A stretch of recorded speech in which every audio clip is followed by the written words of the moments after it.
Welcome back. Iowa and Missouri will meet in the Insight Bowl on Tuesday night, renewing a once brutal rivalry between the schools from neighboring states. In fact, it's hard to remember what happened. It's been so long since they met. Playing for the first time since 1910, the Hawkeyes and Tigers looking to close out a sometimes disappointing season that landed them in a second-tier bowl. Now 7-5 Iowa opened the season at number 9, and they were eyeing a conference title and BCS bid of their own. Instead, the Hawkeyes were undone by a wave of injuries, close losses, and lately suspensions of impact players like Darrell Johnson-Koulianos and Adam Robinson. Now seniors Ricky Stanzi and Adrian Claiborne, they're still there. They're leaders on the offense and defense, and they know Tuesday's game will push the limits.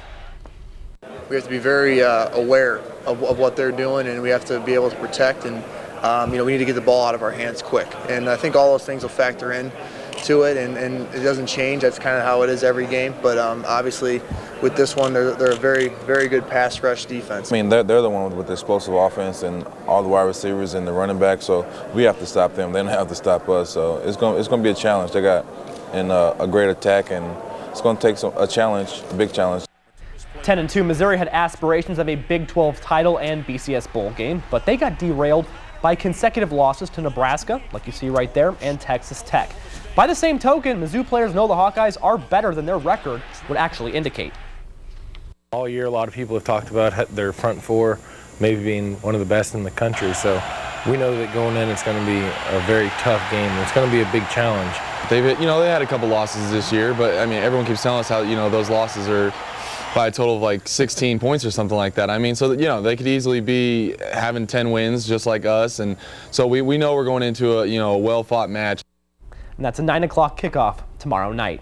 Well, Nebraska arrived in San Diego on Sunday, and they already held their first 2 practices for the upcoming Holiday Bowl.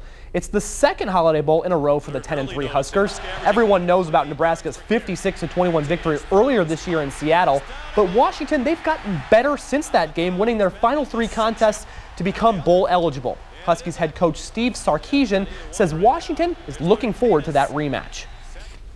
To go practice football is a great gift. I think it's a great reward for everybody involved to earn the right to get to a bowl game, but ultimately we're there to go win the football game, and it's definitely not a vacation, it's a business trip.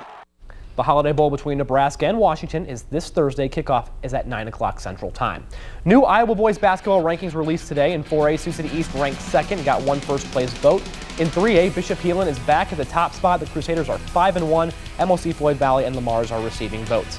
2A, Western Christian back at number 1. Emmitsburg and Lawton Bronson got some votes. Storm Lake St. Mary's is ranked 5th in 1A with an 8-0 record. Boyer Valley, Woodbury Central, and Boyden Hull, they were getting votes. You can see the entire poll at ktib.com. Plus, in the women's AP poll, no surprise as UConn is still number 1, Iowa is 14th, and ISU comes in at 21st. So good women's basketball in our state. I was going to say, who are you going to silently cheer for tomorrow night? You're not the first person that asked me, and I'm sure all the viewers are getting tired of me saying, I think Missouri's going to win, but I really do think it's a good game, but rooting for the Tigers. I was going to say, when the Jackrabbits get to a bowl game, we'll have that conversation. I just hope people aren't throwing things at the TV right now. No, it'll be good. It'll be good. Okay, it'll be a good game.